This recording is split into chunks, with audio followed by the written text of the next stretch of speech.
Oh, good morning. Welcome back to the KR Daily Transmission. We have Rue joining us this morning. She's decided to make an appearance.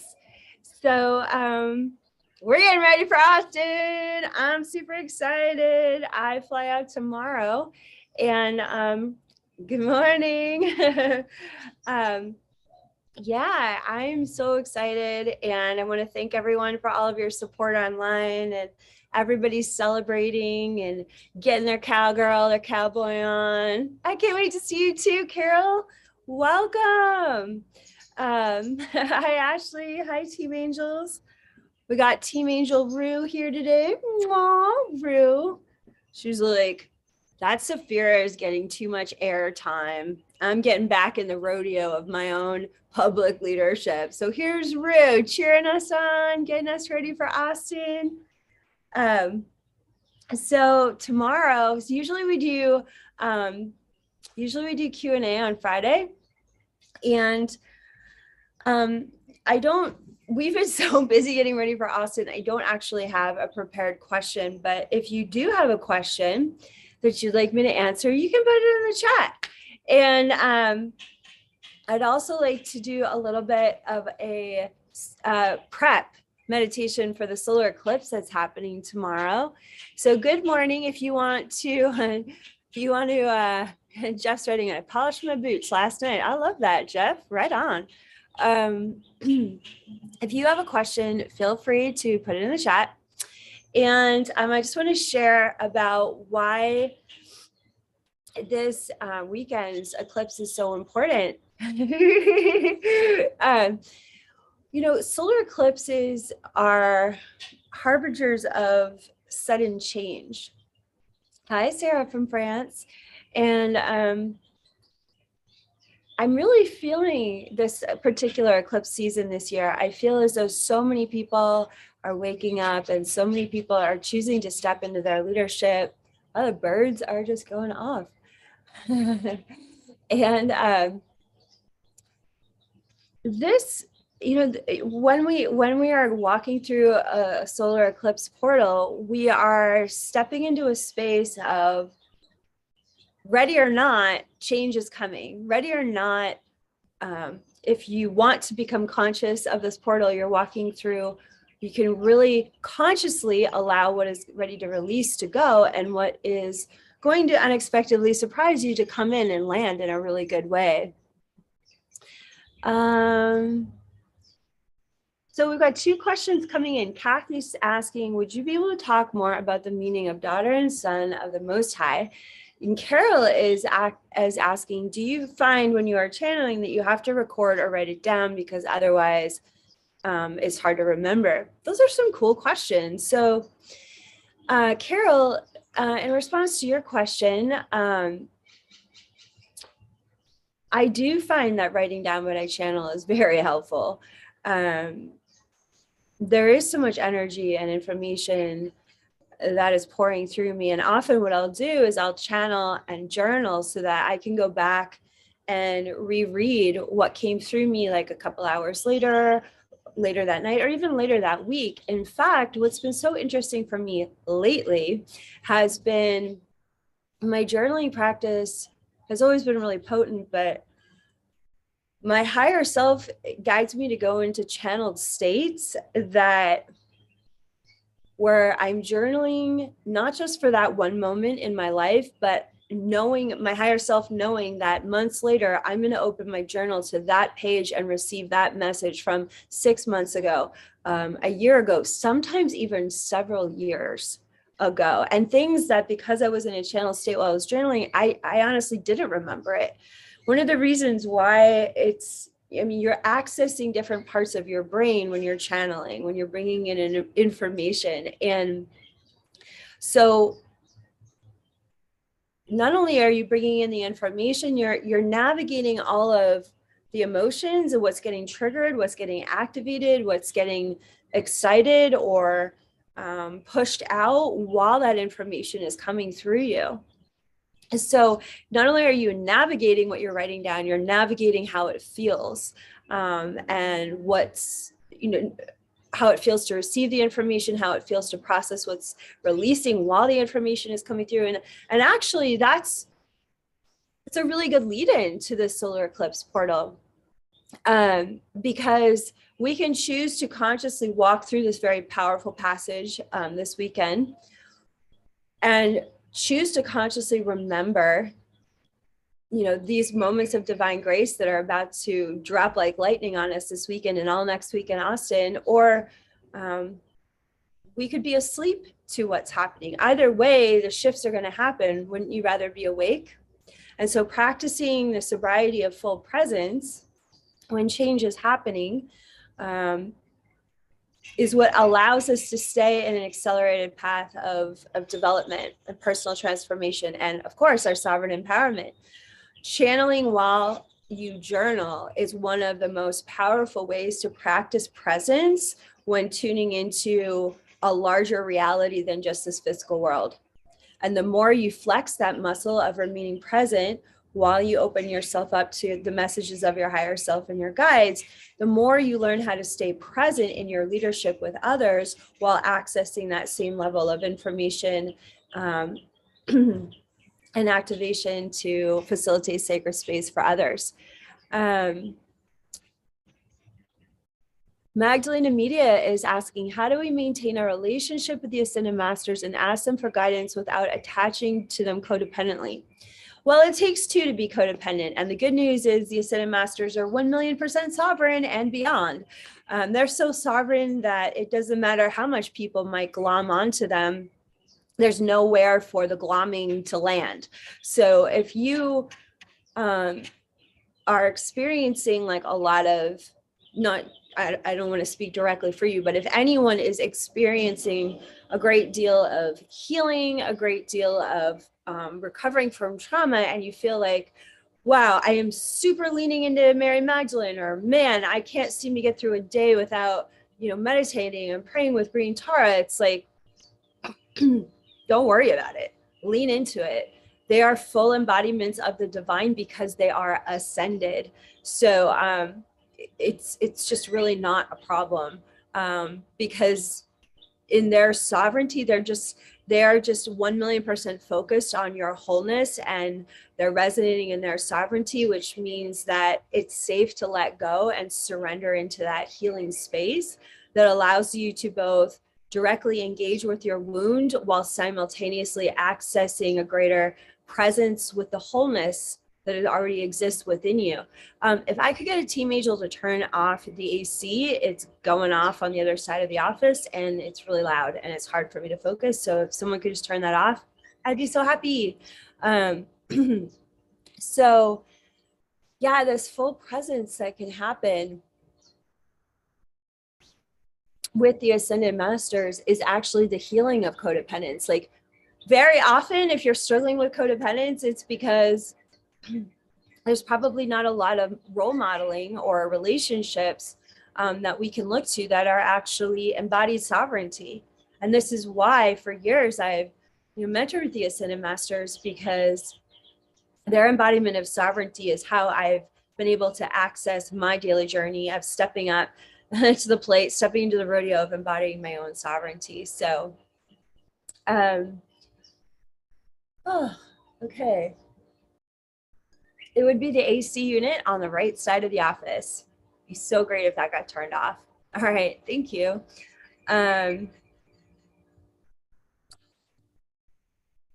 Okay, so I'm just gonna let that go. How much that's bothering me? Let's see. So there was one other question I was gonna answer.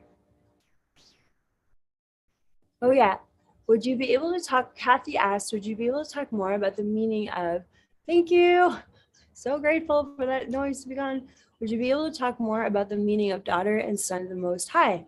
Yeah, so Isis is referring, what Isis is doing in her chapter with a reference to daughter and son of the Most High. Number one, she's returning us to an understanding that we are all royalty, in the fact that we have all been given an equal divine inheritance of our sovereign divinity. We've all been made in the image and likeness of God. And, of the Most High is very often used in a Christian context. And so what Isis is doing is she's taking back the original source meaning free of Christian doctrine, and she's reinstating this statement that you are a daughter and son of the Most High. Number one, what it's speaking to is both the divine feminine and the divine masculine within you, both divine mother and divine father God, as you are a one source emanation of divinity in your human experience. And she's also speaking to your inner child. I understand now, and and there are people, I've always understood this, but I know there's people that identify with a non-binary identity. But what this is speaking to is like whatever you identify in your inner child sphere, what Isis is speaking to is like, hey, you're a child of God, and therefore you should treat yourself with that kind of respect. You should, you're being invited to step up to love yourself as divinity itself. Like, if your true heritage, if your true lineage is the divine mother, divine father source, like you are nothing less than a daughter and son or child of the Most High. Meaning, like, there's nothing higher than source consciousness. There's nothing more divine than your divinity. And Isis's chapter is all about reinstating our true worth, helping us to up-level our self-esteem. And, because as we embrace our true worth as daughters and sons of the Most High, we step into a place of so much self-love that we're willing to actually fulfill our purpose. We have the inner strength and the inner resourcing to be able to step into our spiritual leadership. You can't fill the cup of others from an empty cup. Like, your heart needs to be overflowing with a true knowledge of your divine worth and just your divinity in and of itself. That is the consciousness that you're being guided to lead from, as I shared in yesterday's video, which was a dissertation on the 3 interdependent archetypes of spiritual leadership. You want to see if there's any other, questions for this morning. I feel like that was good though. We have three questions answered from the chat.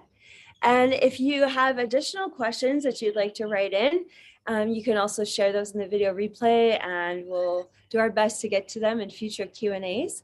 And I'm really excited because we're going to be sharing some interviews with our certified Sophia Circle leaders. Kathy is sharing that answers makes it so clear. Thank you. Yes, I kept getting called to read the Isis chapter over and over again. Oh, yay. That's exciting.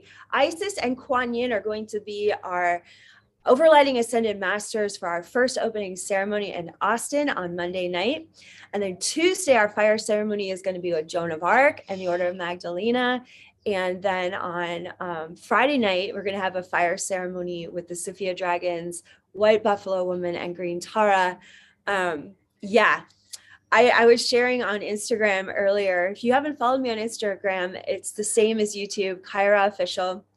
And I did this really fun and fiery video 2 nights ago about just how much energy has been downloading into me for this event. I was telling one of my team angels, I haven't felt this much fire coming into me since I did the live event in Sydney, Australia a couple of years ago.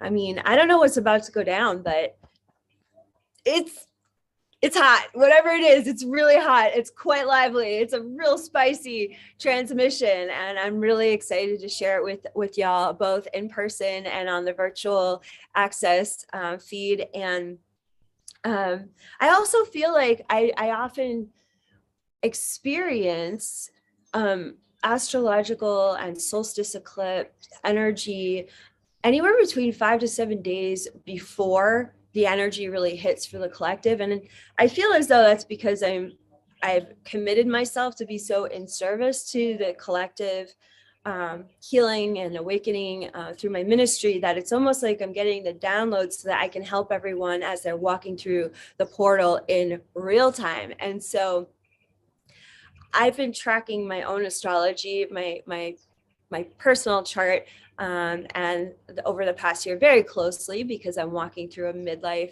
massive midlife transit. And I don't know how I would have survived it without the data points of knowing what I was walking through, because it was incredible, a lot of incredibly painful transformational moments.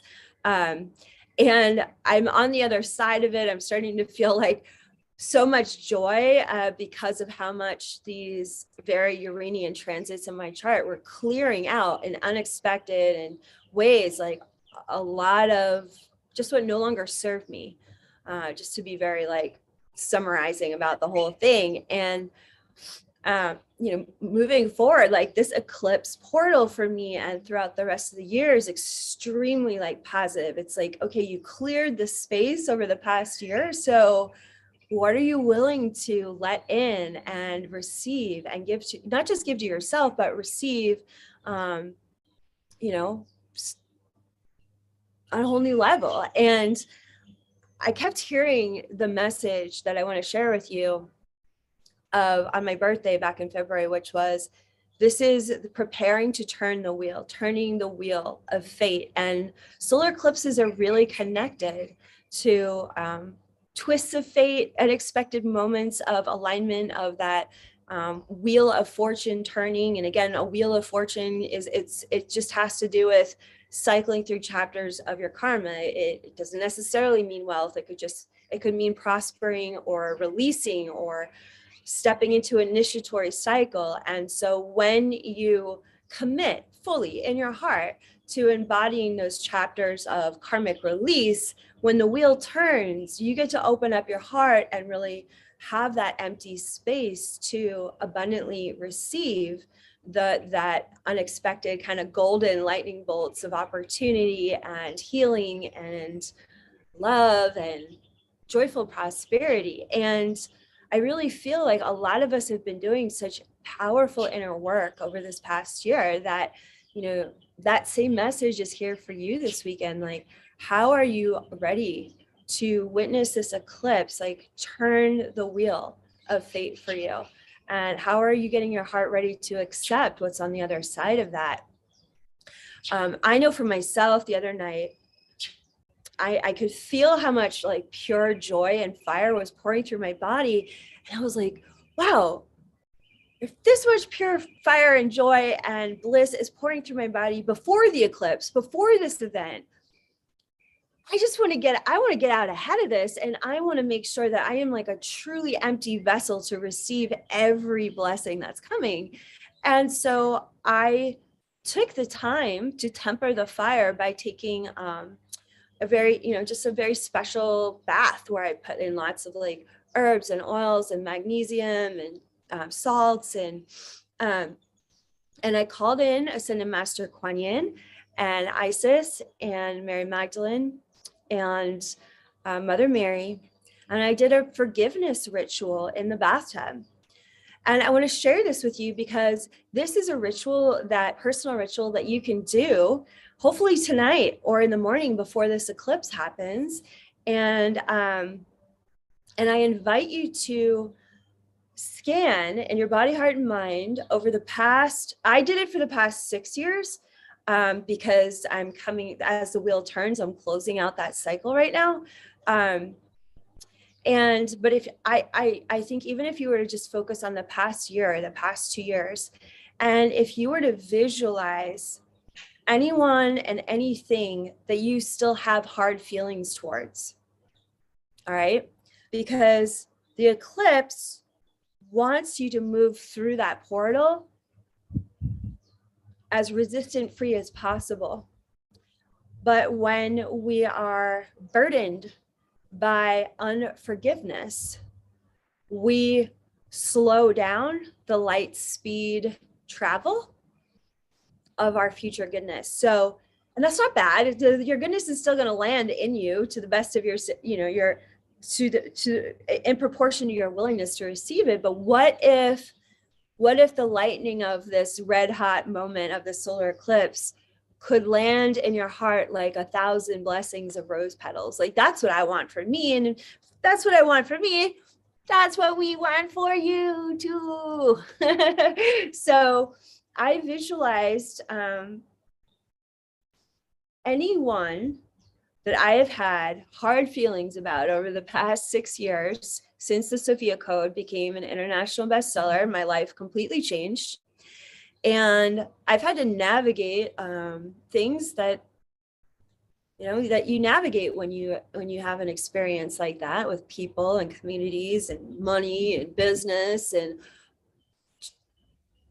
just all the things that comes with being seen.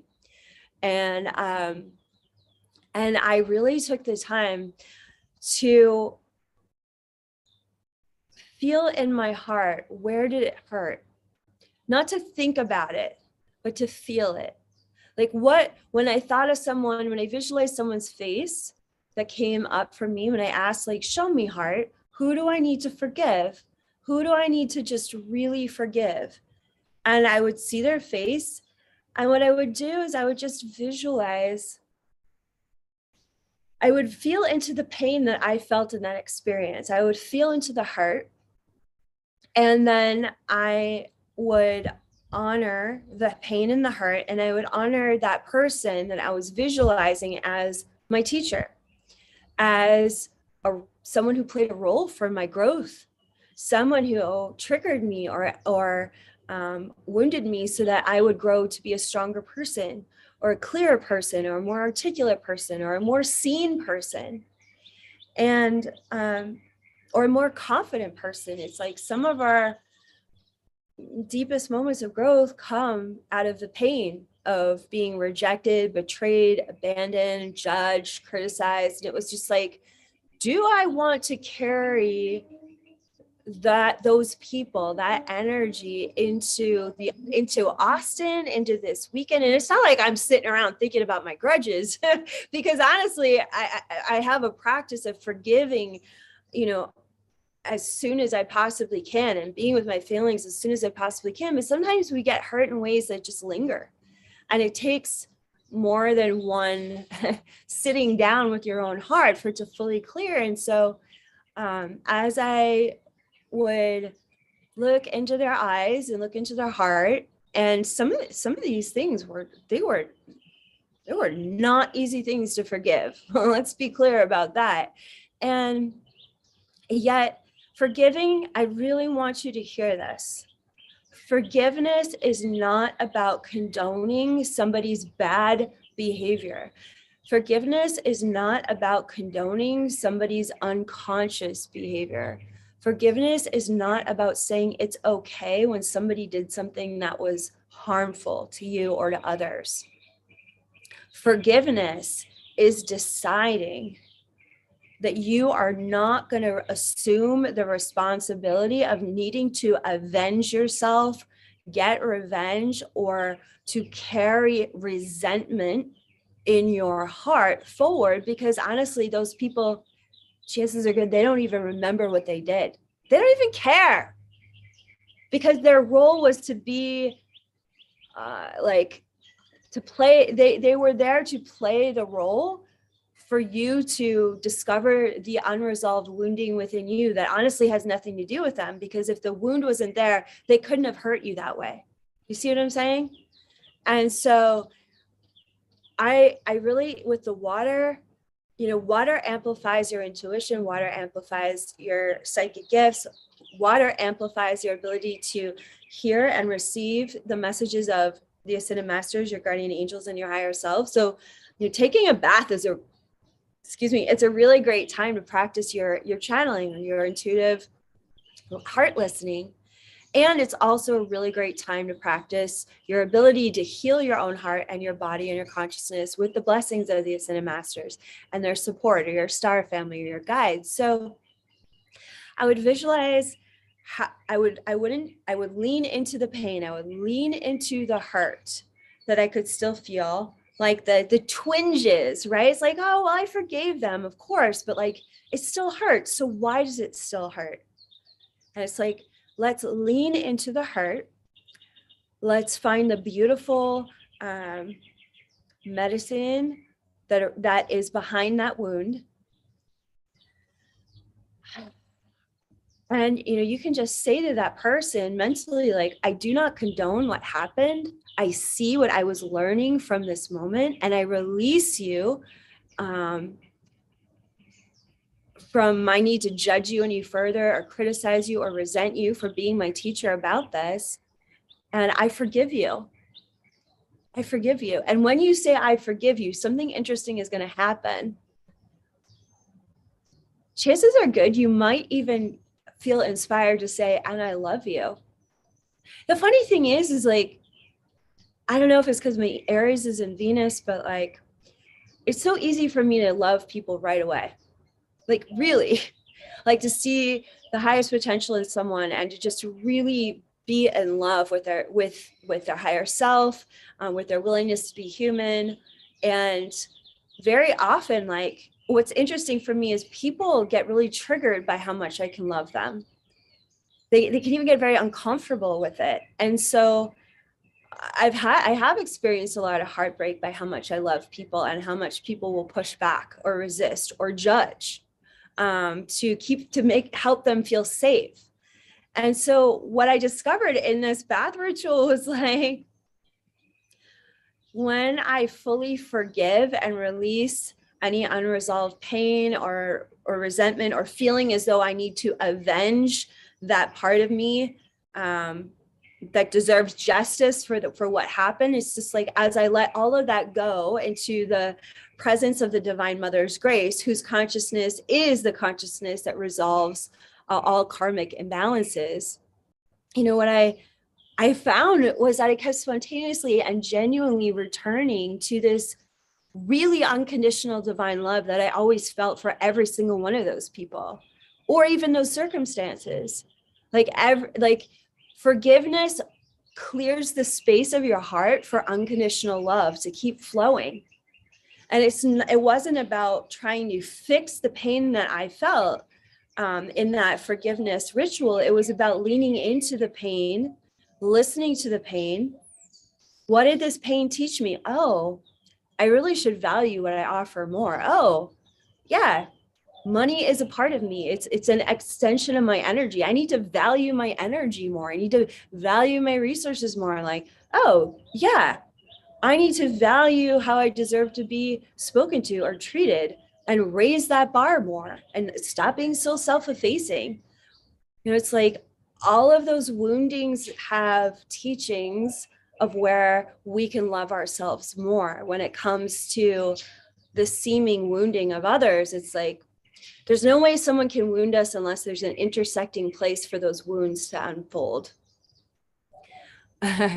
Christine is sharing, I have Venus in Aries too. Thanks for speaking on some of how you experience that aspect.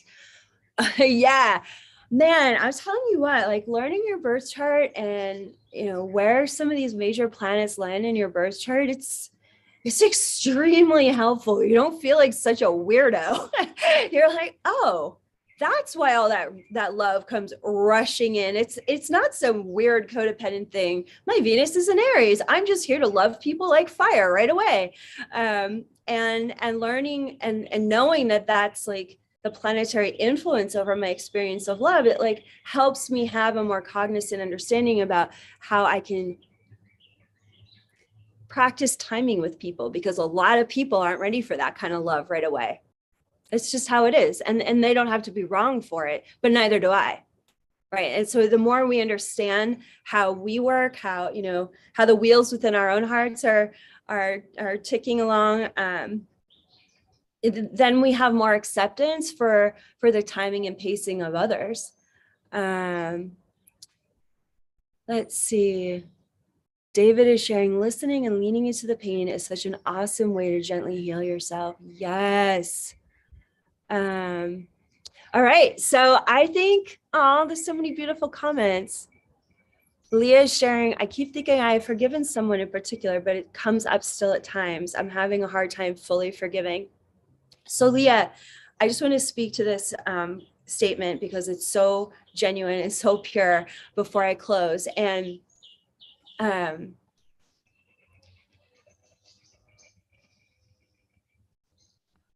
there are certain things that happen in life that are not meant to be forgiven all at once. It has to be a genuine there are certain things that happen that hit us so deeply in our hearts and our souls. It needs to be a step-by-step, layer-by-layer process. Here's what I will say about this. I have discovered that every time I'm ready to genuinely embrace the next deep layer of forgiveness about something that takes a very long time to forgive, it's really important to honor the victory of that layer of forgiveness, that layer of consciously leaning into the pain and then releasing the responsibility back to God and choosing the clear space of forgiveness. Like, we're not condoning what they did, but we are calling in the sacred grounds of clearing that space so that resentment and judgment can no longer keep us from our greatest joy and all the loving support that we deserve in our healing journey. That's what's so weird about forgiveness. If we stay in a space of unforgiveness for too long, it prevents us from receiving more resources to be able to feel more supported in next layers of forgiveness work.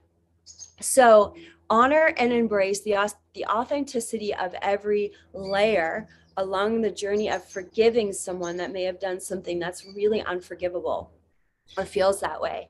And, the more that you acknowledge how deep the pain is, and, really what you're saying is, I'm deeply honoring how much I'm choosing to love myself right now.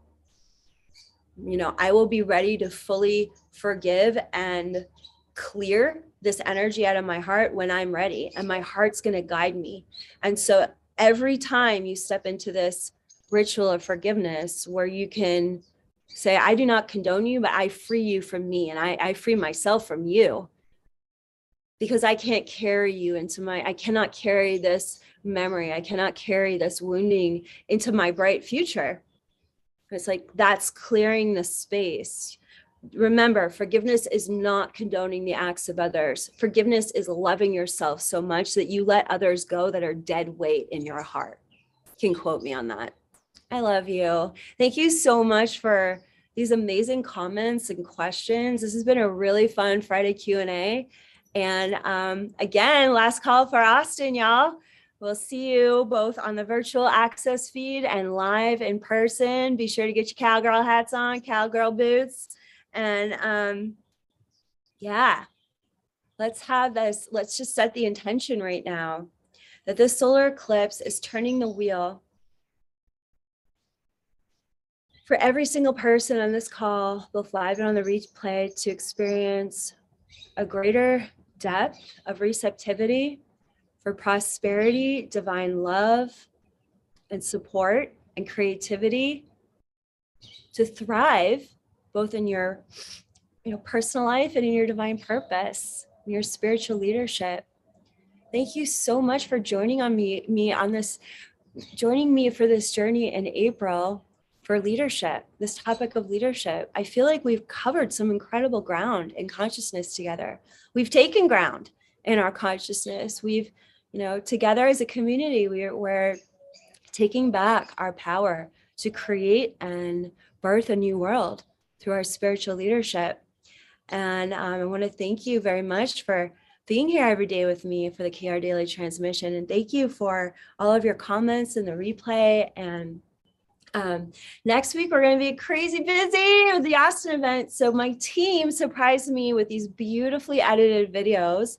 They're my gifts to you, so I can still be with you on the KR Daily Transmission as we're getting ready for Austin. I'll also be doing some Instagram live, so be sure to follow me on Instagram. We're going to have some of our team members running around with my phone and getting some glimpses of what we're doing in Austin. And so no worries, we'll still be here every morning for the KR Daily Transmission. And I'm really excited because these are going to be pearls from our psychic development training program that we're gifting to you next week, because we're also getting ready for Sedona, which is psychic sovereign spiritual leadership. Whoa! If you're ready to get mentored as a channel for your spiritual leadership, join us in Sedona in in August. That's going to be really amazing. And so, oh, I'm feeling my allergies. I'm going to close this YouTube live now, everyone. I love you so much. Rue sends her blessings. And thank you for such a wonderful week. Thanks for liking this video. Thank you for subscribing to my channel. And thanks for sharing these videos with your loved ones, clients, and friends in support of the Sophia Code movement. I love you all so much. See y'all in Austin. Namaste.